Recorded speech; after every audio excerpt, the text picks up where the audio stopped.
Hello everyone, welcome to my channel. This is Vibha and today we'll be discussing about percentages, concept, tricks and question and answers.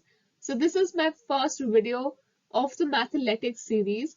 Now the Mathletics series is all about some basic concepts in maths which are very important from the competitive exams point of view. So competitive exams such as CAT or any other exams where your quantitative ability or mathematical abilities are tested, it's very important from that point of view. So these are some basic chapters which we had done in junior classes and they're going to return.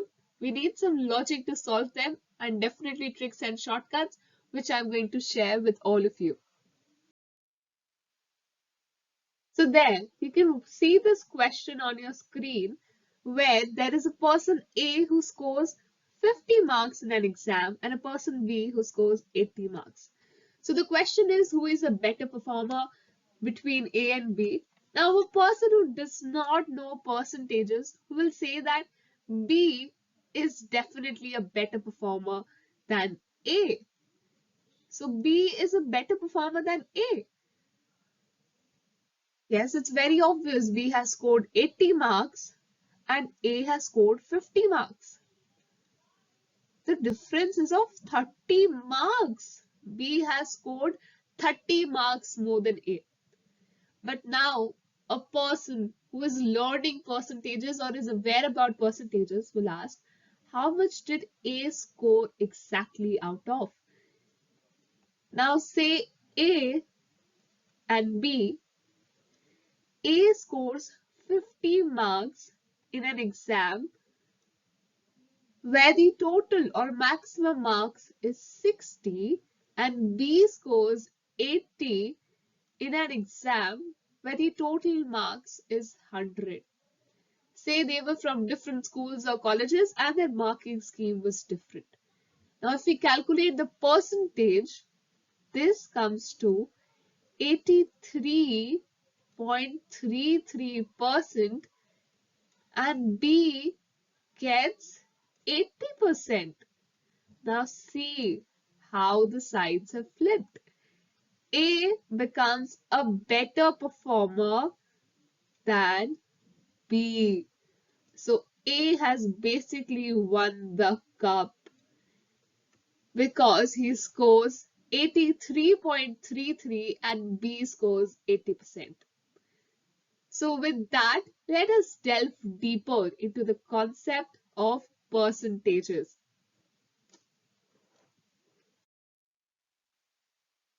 Now the word percent comes from a French word. It comes from a French word where cent means 100, century, cent means 100. So per cent, that is per 100, that is for every 100. Now if I say 15%, it is nothing but 15 for every 100. That is 15 by 100. Now, why do we use percentages? Why don't we use fractions? Why can't I write it as 3 by 20?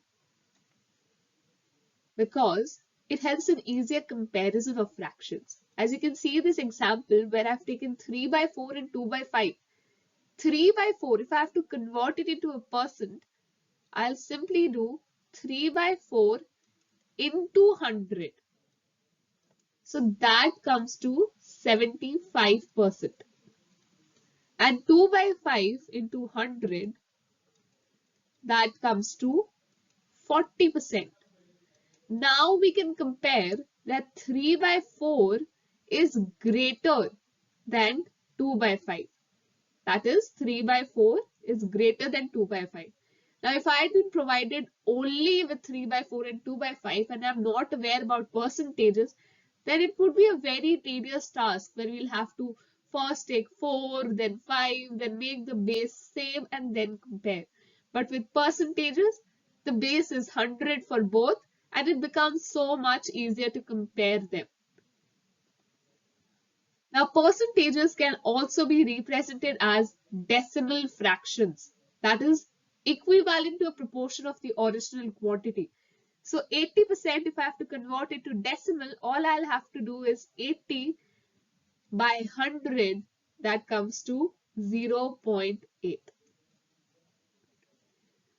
So you can see that if I have to convert from percent to decimal, I'll have to divide by 100. And if I have to convert from decimal to percent, I'll have to multiply by 100. I'll give you a simple example. Say I have 0.2. So how much percent is that? Now, whenever you have to put this symbol of percent, जब भी आपको लगाना है, all you have to do is 0.2 को 100 से multiply कर दो. That comes to 20%. ये परसेंट का साइन लग गया. अब इसको मुझे डेसिमल में लेके जाना है, परसेंट का साइन हटाना है, तो 100 से डिवाइड कर दो, तो 0.2. एकदम सिंपल कॉन्सेप्ट है. तो बेसिकली जो ये कॉन्सेप्ट है वो ये डिनोट करता है कि when I have any number, तो उसका न्यूमरेटर और डिनोमिनेटर होता है. जैसे फ्रैक्शन में ये 2/5 ले लिया, इसका एक न्यूमरेटर 2 है, डिनोमिनेटर 5 है. तो जब परसेंटेज होगा, उसका न्यूमरेटर जो भी आपको परसेंट दिया हुआ है, से 15%, डिनोमिनेटर हमेशा 100 रहेगा. बेसिक कॉन्सेप्ट यही है to denote percentages. Now let us look at the next question. इस क्वेश्चन में बोला हुआ है कि company Alpha increases its sales by 1 crore while company beta increases its sales by rupees 10 crore. So which company has grown more? अब वापस देखिए, company एक अल्फा है, ए ले लेते हैं, और एक कंपनी बीटा है, बी ले लेते हैं. इसका सेल बड़ा है 1 करोड़ रुपीस से, इसका सेल बड़ा है 10 करोड़ रुपीस से. यहां पे 10 crore is definitely greater than 1 crore और 1 crore is less than 10 crore.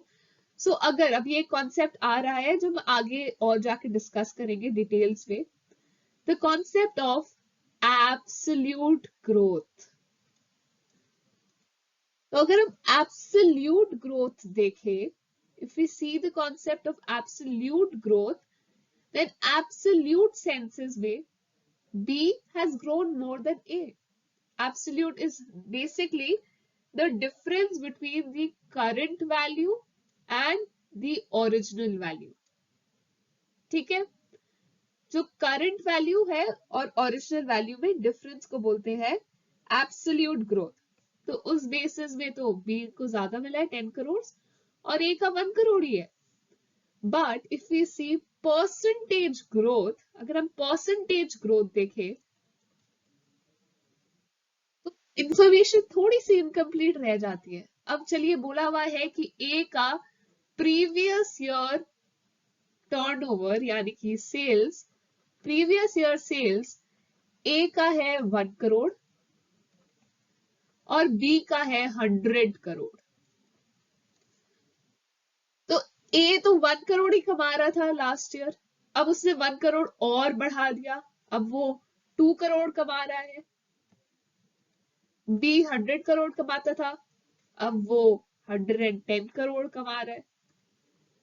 तो भी देखे तो बी की सेल्स ज्यादा है, लेकिन परसेंटेज ग्रोथ देखे कौन ज्यादा ग्रो करे. क्या पता बी बहुत पुरानी कंपनी हो, एक नई कंपनी हो, तो उसके हिसाब से तो ए का 100% ग्रोथ हुआ है. ए का तो 100% ग्रोथ हो चुका है. ए अगर पहले यहां पे था तब उसका डबल हो चुका है, 100% ग्रोथ. और बी 100 करोड़ से 110 करोड़, उसके तो सिर्फ 10% ग्रोथ हुआ है. तो परसेंटेज ग्रोथ देखे तो ए का तो फिर ग्रोथ ज्यादा है. ए का percentage growth is greater than B's percentage growth. Okay. अब ये कैसे आया 100% और 10%, ये आगे हम जाके देखेंगे. अब हम देख रहे हैं कि परसेंटेजेस इतना इंपॉर्टेंट क्यों है. ये परसेंटेजेस हम कर ही क्यों रहे हैं? हमेशा मैथ्स करने से पहले, ये चैप्टर स्टार्ट करने से पहले, we always ask this question, why are we doing this chapter, how it will be used in our real life. तो मैंने कुछ एग्जांपल्स रखे हैं। Indexing, stock market, SI and CI यानी simple interest and compound interest, profit loss and discount के chapters, DILR, that is data interpretation and logical reasoning. DI का तो कहते हैं 80% क्वेश्चंस में परसेंटेजेस यूज होता है। अब आप मार्केट में जाते हैं और आपको मिलता है कि और ये बहुत बड़ी छूट मिली है, 30% ऑफ, 50% ऑफ, Amazon का सेल है, काफी सेल होके रखे, हम अलार्म लगा के रखे हुए हैं कि अरे रात के 12 बजे 5 मिनट हमें 80% ऑफ मिलेगा। अब ऐसे सेल ऑफर आते हैं, अब हमें पता ही नहीं है 80% किसका, 80% होता ही क्या है, तो हम डिस्काउंट निकालेंगे कैसे? तो उन सब कॉन्सेप्ट के लिए परसेंटेजेस इज वेरी इंपॉर्टेंट। अब ये आपको ज्यादातर कोई बताता नहीं है, या आपको खुद ही ढूंढना पड़ता है। Basically this is the fraction to percentage conversion table. अब एग्जाम्स के लिए, if you talk about CAT exam और एनी कॉम्पिटिटिव एग्जाम, तो ये तो हमेशा रहता है कि आपको 1 टू लेके 1/30 तक फ्रैक्शंस टू परसेंटेजेस आपको याद होने चाहिए। अब इतना सारा याद करने के लिए इतनी जल्दी कैसे करे, या कोई शॉर्टकट ट्रिक है क्या? है ना? अब एकदम करेक्ट जगह पे आए हैं, क्योंकि आज मैं डिस्कस कर रही हूँ 1/30 तक के shortcut tricks for remembering the percentages. तो आइए शुरू करते हैं। 1 इज वेरी सिंपल। 1 फ्रैक्शन 1 है, मतलब होल, यानी कि 100%। अब देखिए मैं यहाँ पे लिख रही हूँ परसेंटेजेस, बार बार परसेंट नहीं लिख रही यहाँ पे। हाफ 50%, इसका आधा हो गया, इसका हाफ। 1/3 33.33। अब इसमें तो कुछ याद करने की है ही नहीं, ये तो हमें ऑलरेडी याद है ही। 1/4 25%। 1/4 यानी समझिए आपके पास एक ये सर्कल है, इसके 4 हिस्से कर दिए, 25 25 25 25, 4 हिस्से 25%। 1/5 20%। ये बेसिकली देखिए कैसे डिक्रीज हो रहा है, सब डिक्रीज हो रहे हैं सब। ठीक है, अब let us move on to 1/6 and 1/7। 1/6 is 16.6666 ऐसे जाता है, तो 16.67। अब 1/7 के लिए आप सोच रहे होंगे मैंने इतना ज्यादा स्पेस क्यों छोड़ा है। पहले मैं लिख देती हूँ 1/7 क्या है। सो 1/7 comes to 14.2857। अभी 14.2857 इतना सारा हम कैसे याद रखेंगे? बहुत ही सिंपल है। देखिए 7 2 कितना होता है? 14, वो आपको मिल गया। 14 2 कितना होता है? 28, वो भी मिल गया। 28 2 कितना होता है? 56। अब देखिए इसके आगे भी ना काफी सारे नंबर्स आते हैं, तो उसको राउंड ऑफ करके थोड़ा सा बढ़ा दिया, 57 कर दिया। अब इतना सारा आप समझिए आपके पास आ गया 2/7, फिर आ गया 4/7, फिर आ गया 6/7। तो इतने बड़े बड़े को कैसे करेंगे हम? इतना ज्यादा मल्टीप्लाई करना पड़ेगा। इसका तो बेसिकली मल्टीप्लाई करना, मैं क्या कह रही हूँ, 1/7 इंटू 2। तो इतना सारा मल्टीप्लाई कैसे करेंगे हम? इतना तो टाइम नहीं है हमारे पास। बस बहुत सिंपल, इसके लिए आ गया है ट्रिक। अब ये बेसिकली एक सर्कल है, मैंने इसे शॉर्टकट ऐसे याद करने के लिए रखा है। तो ये जो नंबर्स है ना 14 28 57, इनको ऐसे लिख दिया 1 4 2 8 5 7, ऑर्डर में ही लिखा हुआ है। अब 2/7 बोला है, आप बेसिकली बस स्टार्टिंग के ये 14 को देखेगा। 14 2 28 होता है, तो हम ये वाला रेंज देखेंगे, और इसके बाद वाला तो बेसिकली यहाँ पे 28 तो लिख देंगे। पॉइंट के बाद क्या आएगा? बाकी बचे हुए नंबर्स 5, 7, 1, 4, 28.5, 7, 1, 4। सिंपल। अब 4/7 बोला है, अरे बाप रे, तो और डबल मल्टीप्लाई करना होगा। इसको मल्टीप्लाई क्यों करना है? आप डायरेक्ट हमेशा 1/7 को याद रखिएगा। 14 4 56 होता है, बट हमने देखा थोड़ा सा और बढ़ाना है, तो अब हम लेंगे ये 57 वाला सर्कल, यहाँ लिख देंगे 57 पॉइंट, बाकी बचे हुए नंबर्स 1 4 1 4 2 8, 57.1428 हो गया, एकदम सिंपल। और 6/7 जो है गाइस, वो आप खुद ट्राई करिएगा। You all try it on your own और कमेंट्स में बता दीजिएगा क्या आता है।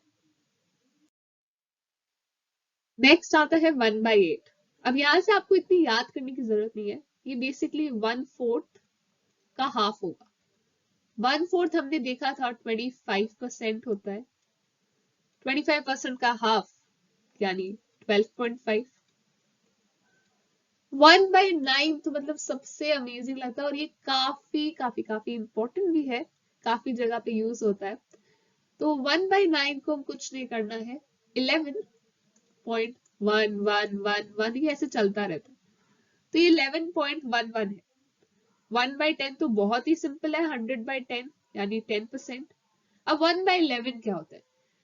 देखिए ये 1/9 का उल्टा ही हो गया, समझ लीजिए। अब 1/9 11.111111 होता है, तो 1/11 9 पॉइंट, अब 11 तो 2 डिजिट नंबर है और 9 सिंगल डिजिट, तो सिंगल डिजिट को 2 स्पेसेस में लिखना है, तो 09 09, वैसे ये चलता रहेगा। नेक्स्ट आता है 1/12। तो 1/6 हमने देखा 16.66 होता है, तो ये 1/6 का हाफ हो गया, यानी 8.33। तो देखिए आप इसे ऐसे याद रखोगे ना, आपके लिए काफी सिंपल हो जाएगा। आप अपने खुद के भी ट्रिक्स निकाल सकते हो। तो ये मैंने जो समझा वो मैंने आपको के साथ शेयर कर दिया, आप अपने फ्रेंड्स के साथ भी शेयर करिएगा। अब आता है 1/13। अब मुझे कोई बायस नहीं है 13 को लेके, लेकिन काफी लोग मानते हैं 13 एज द अनलकी नंबर।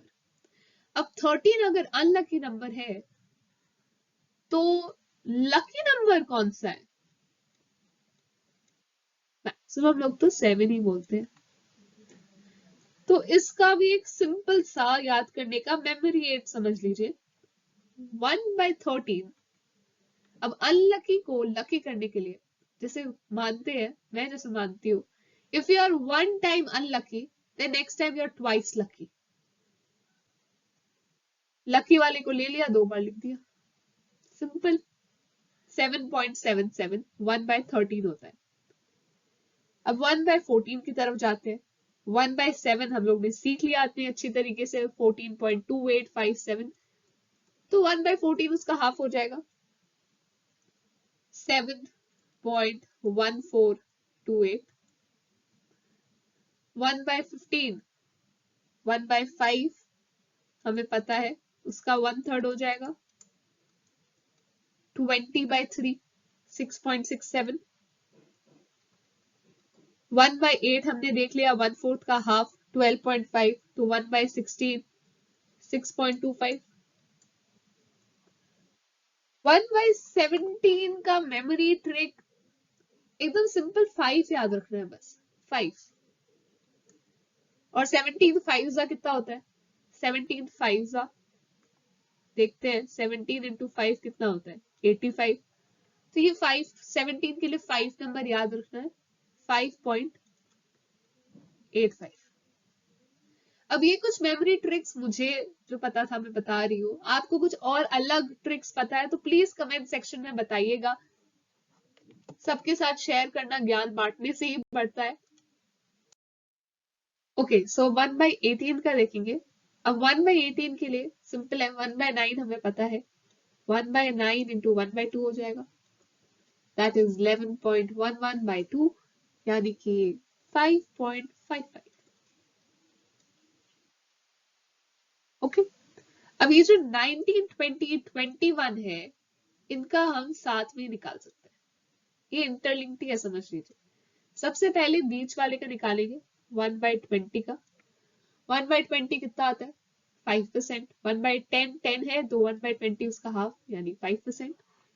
अब ऊपर, अब हम जैसे देख रहे थे ना कि वो परसेंटेजेस में डिक्रीज होते जा रहे हैं, नीचे का बेस डिनोमिनेटर बढ़ रहा है, तो परसेंटेज भी डिक्रीज होते जा रहा है। तो ऊपर वाला 5 से ज्यादा होगा, नीचे वाला 5 से कम होगा। 1/19 कुछ भी नहीं करना, यहाँ पे आप 0.25 ऐड कर दीजिए, यहाँ पे आप 0.25 डिडक्ट कर दीजिए। 5.25 एक्चुअली में 5.26 होता है, but just as a memory aid हम 5.25 करें, और 5 से माइनस 0.25 करेंगे तो कितना आता है? 4.75। ये भी 4.76 होता है, बट मेमोरी एड के लिए 4.75। ओके, आते हैं 1/22 के लिए। 1/11 हमें पता है 9.0909, तो 1/22 होगा 1/11 का हाफ, यानी 4.5454 लेते हैं अभी तक। अब आप सोच रहे हैं 23 कहाँ गया, तो मैं बता रही हूँ 23 और 29 का जो ट्रिक है वो ऑलमोस्ट रिलेटेड है, तो हम वो लास्ट में देखेंगे। अब 24, 25, 26, 19, 20, 21 की तरह इंटरलिंक्ड है। सबसे पहले 25 का कर लेते हैं, ये आता है 4%। अगर 4 का 25% है, तो 1/25 का 4%। अब ऊपर ज्यादा होगा, नीचे कम होगा। ऊपर हम 0.015 ऐड करेंगे, नीचे हम 0.15 डिडक्ट करेंगे, तो ये हो जाएगा 1/24, 4.15, 4 प्लस 0.15, और नीचे वाला 4 माइनस 0.15, दैट इज 3.85। अब आप ध्यान रखिएगा ये दोनों अप्रोक्सीमेट वैल्यूज है। ओके, अब आगे बढ़ते हैं, आते हैं 27 की तरफ। तो 27 का ट्रिक है 27 इज 37। अब आप सोच रहे हाउ इज 27 इक्वल टू 37? अब मैं इक्वल टू नहीं बोल रही, 27 इज 37।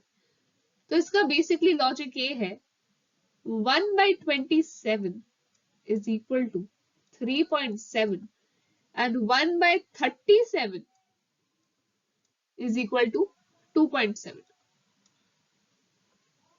तो अब आप समझ ही गए होंगे 21/27 का हम क्या लिखेंगे? 3.7, राइट। 1/28 इजी है, 1/7 हम अच्छी तरीके से समझ गए हैं, तो ये 1/7 का भी 1/4 होगा, यानी 3.5714, या फिर 1/14 का हाफ। ओके, 1/30, 1/29 मैंने बताया था, 1/23 और 29 साथ में करेंगे। 1/30 बहुत सिंपल है, 1/10 10% होता है, तो उसका 1/3, यानी 3.333। ओके,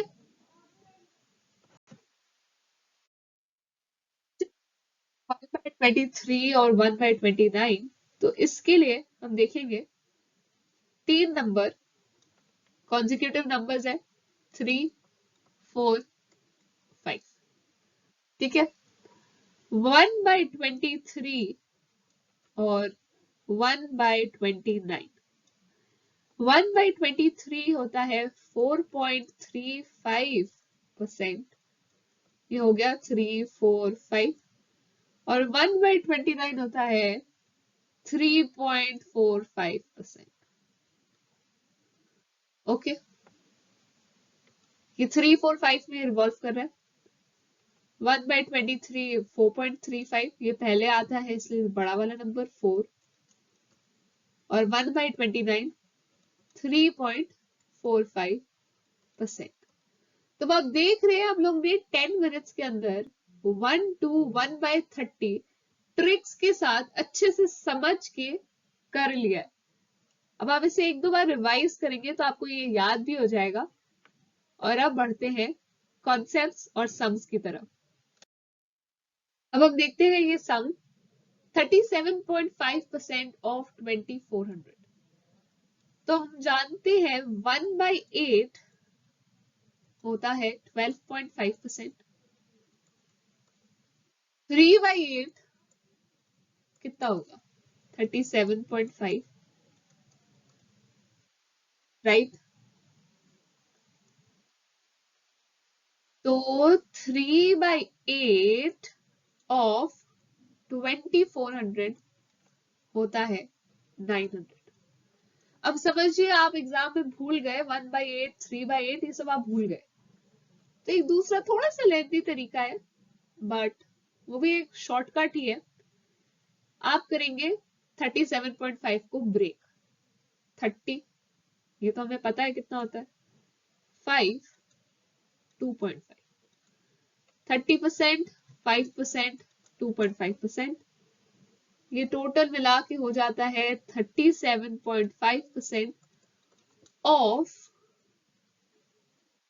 कितना 2400। तो 2400 का 30% बहुत सिंपल है 720, 5% भी बहुत सिंपल है 120, और 2.5% तो सबसे इजी है 60। तीनों को ऐड करेंगे 900 आ जाएगा। अब यही वाली मेथड से दूसरा वाला क्वेश्चन करेंगे 19.8%। अब ये तो कोई स्टैंडर्ड परसेंट है ही नहीं, हमारे 1 to 1/30 में जो स्टैंडर्ड परसेंट थे ये तो फिर भी आ जाता है स्टैंडर्ड वाले से मल्टीप्लाई करके, ये तो कहीं से नहीं आ रहा। तब हम क्या करेंगे, इसको ऐसे ही ब्रेक करेंगे, 20% निकालेंगे और 750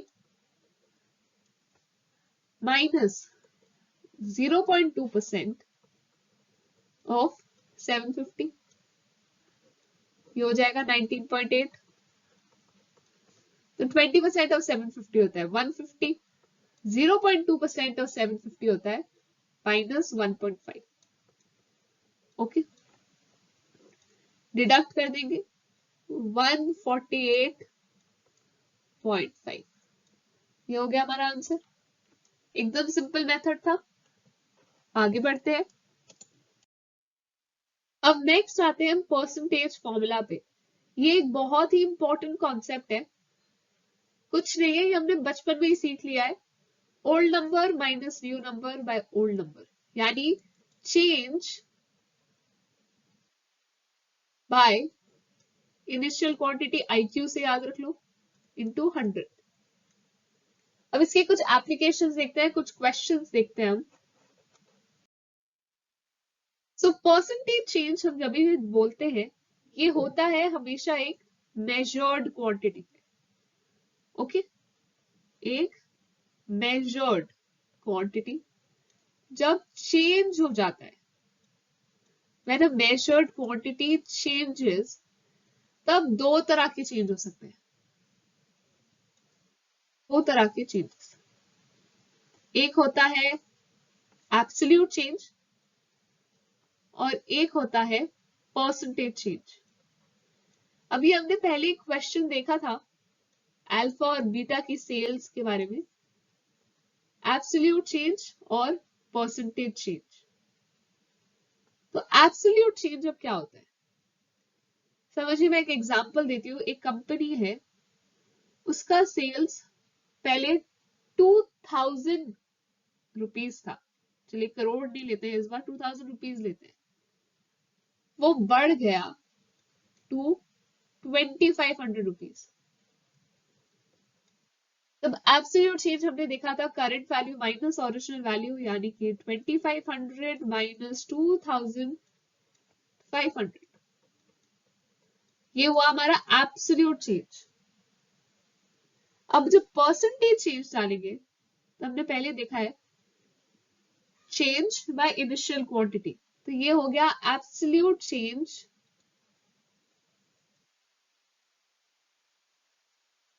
बाय इनिशियल क्वांटिटी इनटू 100।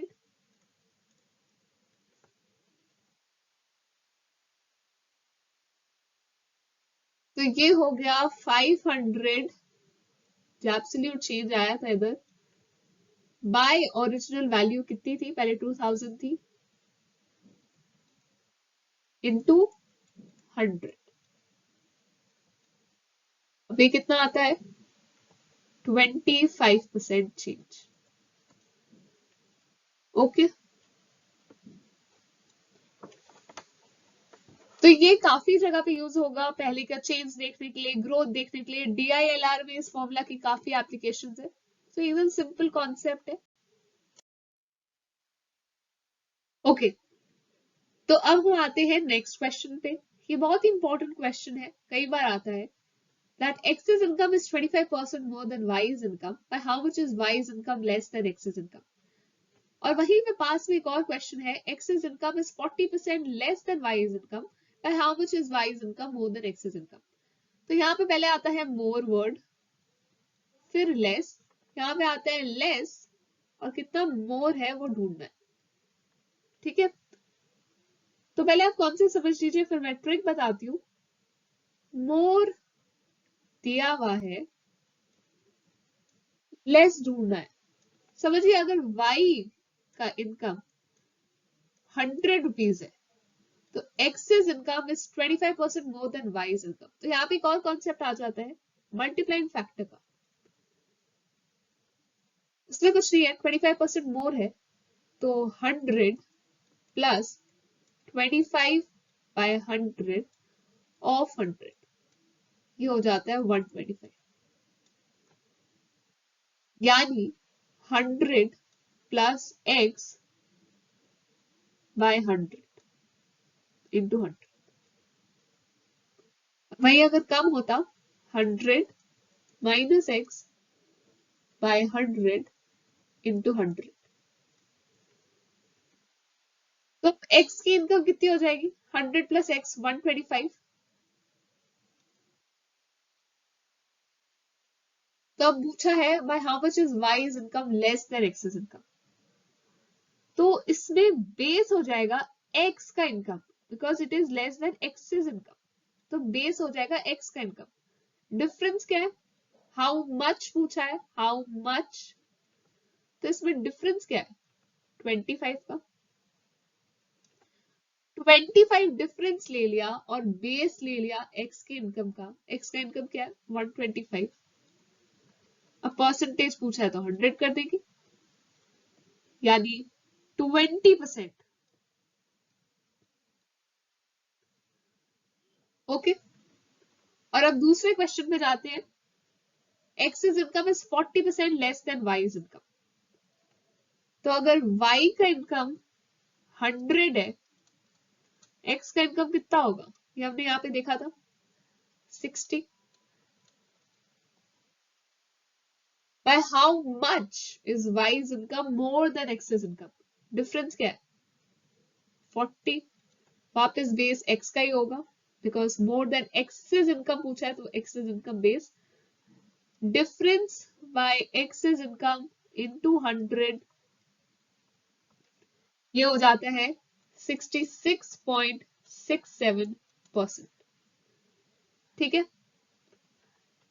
अब इसका ट्रिक है, जब मोर से लेस में बोला हुआ है, मोर से लेस में, यहां पे लिख देती हूँ, मोर से लेस में you do r by 100 plus r।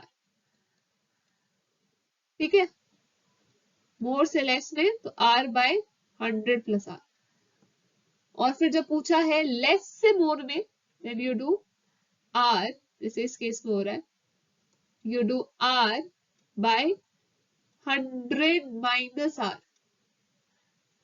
ये हुआ लेस से मोर वाले केस में। Okay,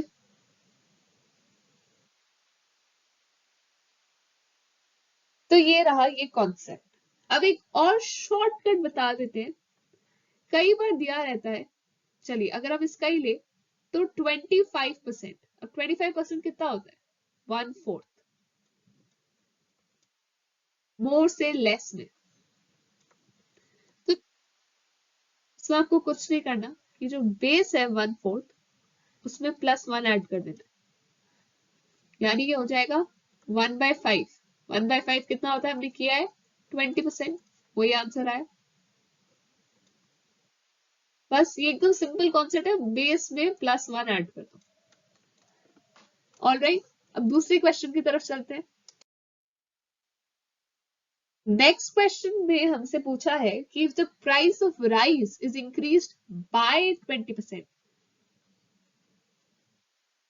by how much should the consumption be decreased so as to maintain the same expenditure? तो अब एक्सपेंडिचर क्या होता है, खर्चा, expense. Expenditure is equal to जो प्राइस है कमोडिटी का या गुड का इनटू कितना हम उसे कंज्यूम करते हैं। मतलब मान लीजिए अगर एक चॉकलेट का कॉस्ट है 5 रुपीज और दिन में अगर राम 10 चॉकलेट खाता है तो उसका दिन का चॉकलेट पे खर्चा हो गया 50 रुपए, 50 रुपीज। तब इस क्वेश्चन में बोला गया है if the price of rice is increase by 20%, by how much should the consumption be decreased. तो यहाँ पे इंक्रीज वर्ड है, यहाँ डिक्रीज वर्ड है, ये कौन सा कॉन्सेप्ट हो गया, मोर टू लेस। तो डिक्रीज क्या होगा, कंजम्पशन कितना डिक्रीज करे ताकि खर्चा सेम रहे। हमने देखा था r rate by 100 plus rate into 100। Rate कितना दिया हुआ है 20 बाय 100 प्लस 20 120 इंटू 100, ये कितना आता है 16.67%। कंजम्पशन डिक्रीज करना चाहिए ताकि एक्सपेंस सेम रहे। ठीक है, अब आपको ये क्वेश्चन समझ में आ गए, अब इसे इसी तरीके से करना है, ये शॉर्टकट ट्रिक बता दिया मैंने आपको। अब हम आते हैं दूसरे कॉन्सेप्ट या ट्रिक भी बोल सकते हैं उसकी तरफ, net percentage change when x and y both are positive. x plus y plus x y by 100%। अब ये x y ये सब क्या है, ये क्या चीज है मैं बता रही हूँ। तो एक सम के थ्रू ही करते हैं। समझिए बोला हुआ है a is equal to b into C. अब यहाँ पे ये इंटू वर्ड का, ये इंटू सिंबल का ध्यान रखना है। अब समझिए b इंक्रीज होता है x% से, c इंक्रीज होता है y% से, तो a कितने परसेंट से इंक्रीज होगा, परसेंटेज चेंज ऑफ a। तो समझिए अगर मैं x को ले लेती हूँ 20% और y को ले लेती हूँ 30%, तो a 600% होगा नहीं, 60% होगा नहीं, 50% होगा नहीं, ऐड नहीं करना है इसे।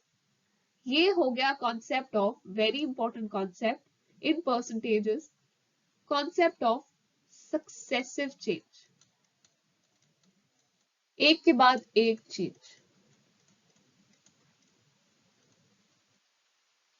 जैसे कई बार ना शॉप में भी बोला रहता है आप इतना खरीदो आपको 10% ऑफ मिलेगा, उसके ऊपर आपको 5% ऑफ और मिलेगा, अगर आप ये मेथड और यूज करो तो उसके ऊपर 2% ऑफ और मिलेगा। तो इसका मतलब नहीं आपको 17% डिस्काउंट मिल रहा है, नहीं, इसको कैलकुलेट करने का तरीका अलग है जो हम अभी देखेंगे सक्सेसिव चेंज में।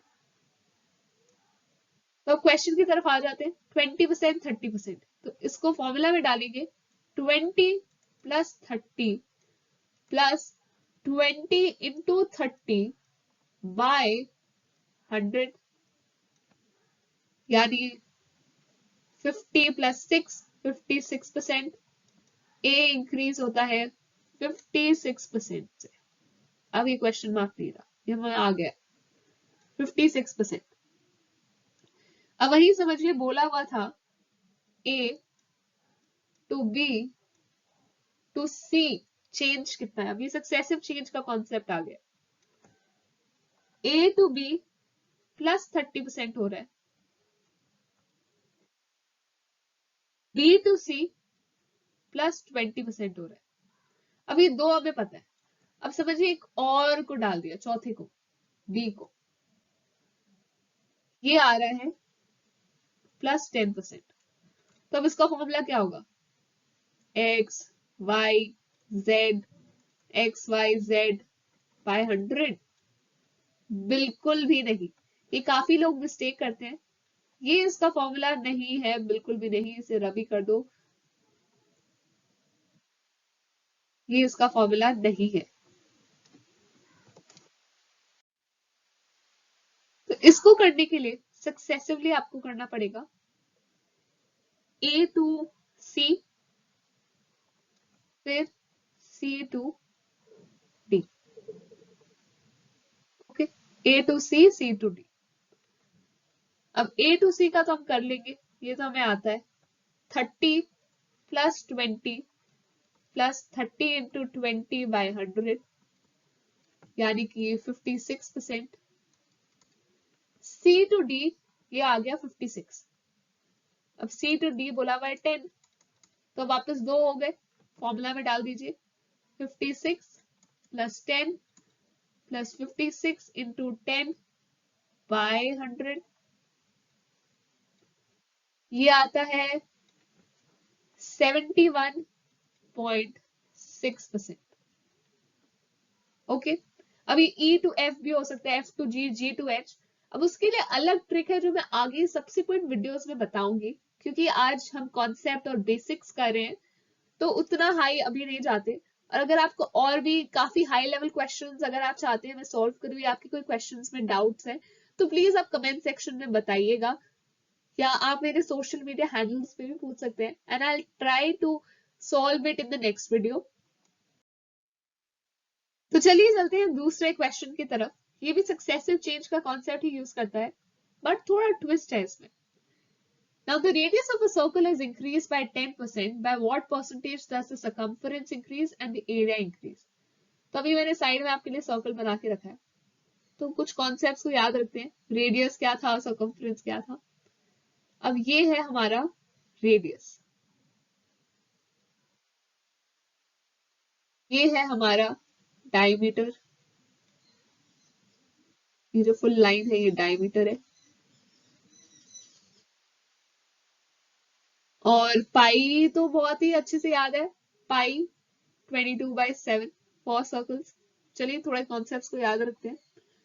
कुछ कुछ फॉर्मूलाज आपको याद रखने पड़ेंगे, जैसे एरिया, वॉल्यूम, स्फीयर का मतलब 3D ऑब्जेक्ट्स के वॉल्यूम, तो कुछ कुछ फॉर्मूलाज तो याद रखने हैं। अब इस क्वेश्चन पे आते हैं। तो सरकमफ्रेंस क्या था सर्कल का? 2πr। अब जाते हैं पार्ट ए। सरकमफ्रेंस हमें पता है 2πr होता है, 2π भी हमें पता है कांस्टेंट होता है। r, इसमें बोला है रेडियस हैज इंक्रीज बाय 10%। अब ये r 10% ऊपर चला गया, तो सरकमफ्रेंस कितना इंक्रीज होगा?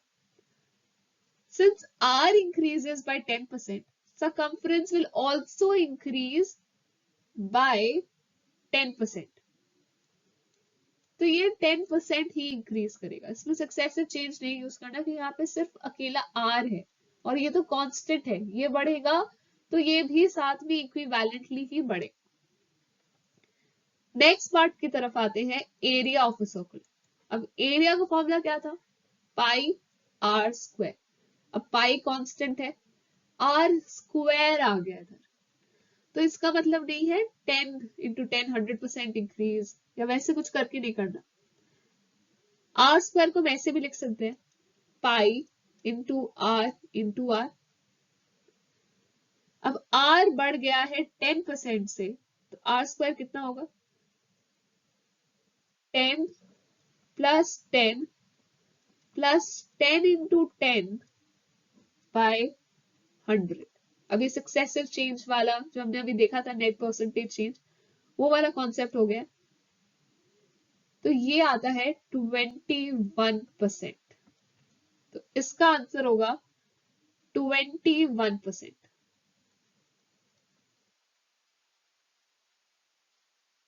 तो ये भी एक सिंपल क्वेश्चन था, थोड़ा लॉजिक लगाना था, और ऐसे ही क्वेश्चंस हम और करेंगे। अब आगे दूसरे क्वेश्चंस पर चलते हैं। अब ये आ गया हमारे पास एक दूसरा फन क्वेश्चन सॉल्व करने के लिए नंबर्स पे। Two numbers are respectively 19% and 70% more than a third number. What percentage is the first number out of the second? अभी लैंग्वेज तो बहुत ही कॉम्प्लेक्स लग रही है, रिस्पेक्टिवली इधर उधर 1 3 2 सब कुछ मिला दिया है, बट एकदम सिंपल है। देखिए more than a third number बोला है, फर्स्ट और सेकंड का तो मैं पता है, थर्ड को हम लेट वाला वर्ड यूज करेंगे, let the third number be 100। Okay, तो फर्स्ट नंबर क्या होगा? 100 प्लस 19 हम देख रहे थे पहले, x प्लस 100/100 इंटू 100 वाला फॉर्मूला। तो थर्ड नंबर हो जाएगा 100 प्लस 19, 100 प्लस 19 यानी 119। सेकेंड नंबर 70% है, तो सेम कॉन्सेप्ट से सेकेंड नंबर हो जाएगा 170।